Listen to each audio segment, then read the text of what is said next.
I stand in the burial chamber of Vinqouy on the island of Eday. As you can see as we glance up, this burial chamber was once corbelled.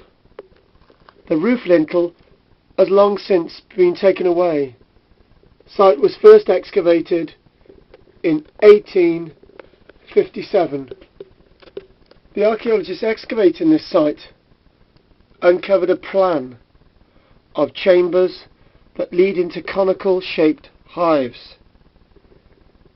These chambers, as we go into the darkness, as you can briefly see, tell us of a past when this burial chamber was used for the burials of those no longer with us 4,000 years ago in the Bronze Age. This chamber of Mice Howe type is a burial chamber that would be found repeatedly constructed all the way across these islands in Orkney. Eday itself has a number of these burial chambers. As we look at the entranceway, this shows us of a passageway into a world that no longer exists. But the time signs of this burial chamber tell us of a story of our ancestors 4,000 years ago.